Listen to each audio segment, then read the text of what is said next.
Doctor గారు, ఒక సాధారణ వ్యక్తి రోజుకి ఎంతసేపు వ్యాయామము చేయాలి? సో బేసిక్లీ ఇప్పుడున్న హెల్త్ కండిషన్స్ గురించి మాట్లాడితే వ్యాయామం అనేది చాలా ఇంపార్టెంట్. కంపల్సరీ ఏదో ఒక టైంలో మనం ఎక్సర్సైజ్ చేయడం అనేది హెల్త్కి లాంగ్ టర్మ్లో బెనిఫిషియల్ ఎఫెక్ట్స్ ఉంటాయి. సో ఎంత వరకు చేయాలి, మినిమం ఎంత చేయాలి అనేది ఆలోచిస్తే ఇక్కడ 2 థింగ్స్ అండి. ఒకటి యాక్టివిటీ, రెండోది ఎక్సర్సైజ్. ఈ రెండు సపరేట్గా చూడాలి, రెండు కలిపి చూడొద్దు. సో ఎక్సర్సైజ్ అనేది డెడికేటెడ్గా మనము ఒక దినచర్యగా చేసే ప్రక్రియ, దానివల్ల హెల్త్ బెనిఫిట్స్ ఉంటాయి. ఈ ఎక్సర్సైజు కనీసం 30 minutes పర్ డే. అది కూడా నా ఉద్దేశంలో ఈ 30 minutes పర్ డేలో 3 kilometers డిస్టెన్స్ కవర్ చేసే విధంగా చేస్తే బ్రిస్క్ వాకింగ్ కింద కన్సిడర్ చేస్తాం.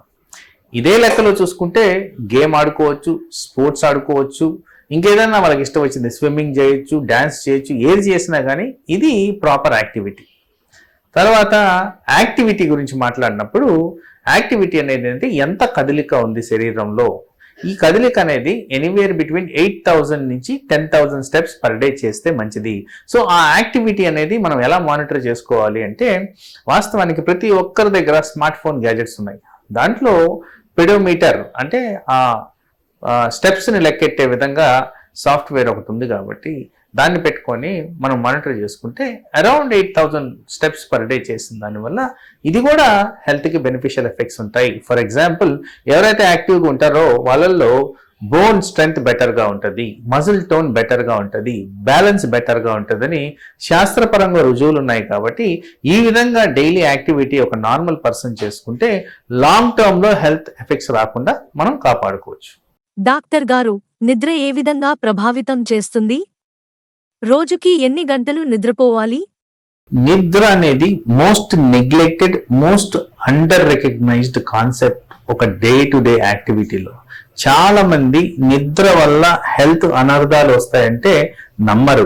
నిద్ర వల్ల ఫాస్టింగ్ షుగర్ లెవెల్స్ పెరుగుతాయి, నిద్ర వల్ల బ్లడ్ ప్రెషర్ ఎఫెక్ట్ అవుతుంది, నిద్ర కారణంగా కొంతమందిలో హార్ట్ అటాక్, బ్రెయిన్ అటాక్, నిద్ర లోపం ఉన్నప్పుడు ఇట్లాంటివి జరిగేదానికి ఆస్కారం ఉంది. సో ఇంత కనెక్టెడ్ థింగ్ నిద్ర and most simplest thing. So ఇలాంటి దాన్ని మనము డెఫినెట్ గా క్రమబద్ధంలో పాటించడం ముఖ్యం.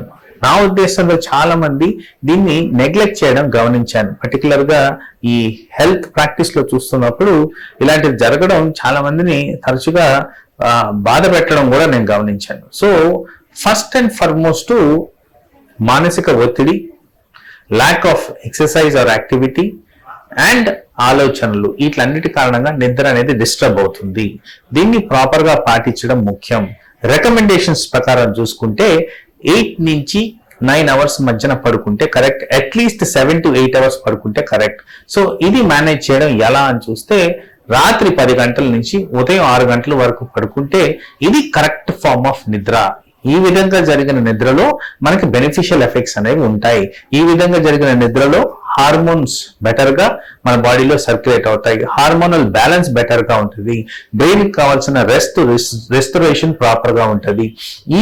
ఇలా చేసిన దానివల్ల నెక్స్ట్ డే బ్రెయిన్ వర్క్ చేసే చురుకుదనం, కాన్సన్ట్రేషన్, మనం ఎఫెక్టివ్ గా చేసే యాక్టివిటీ, ఇవన్నీ బెటర్ గా ఉంటాయని రుజువులతో సహా ప్రూవ్ అవుతున్నాయి. కాబట్టి నిద్రని కరెక్ట్ టైప్ లో నిద్రపోవడం అనేది కూడా చాలా ఇంపార్టెంట్. తర్వాత ఎవరికైతే స్లీప్ డిస్టర్బెన్సెస్ ఉంటాయో వాళ్ళు డెఫినెట్ గా ఎక్స్పర్ట్ ని సంప్రదించి తగు ఇన్వెస్టిగేషన్స్ రిక్వైర్మెంట్ ఉంటే గానీ అడ్వైజెస్ తీసుకొని దాన్ని ఎలా చేయాలనేది మనం నిర్ధారించాల్సిన అవసరం ఉంది. ఇలా చేసిన దానివల్ల లాంగ్ టర్మ్ లో స్లీప్ బెనిఫిట్స్ ద్వారా హెల్తీ బెనిఫిట్స్ వచ్చే విధంగా మనకు ఉంటాయి. నమస్తే.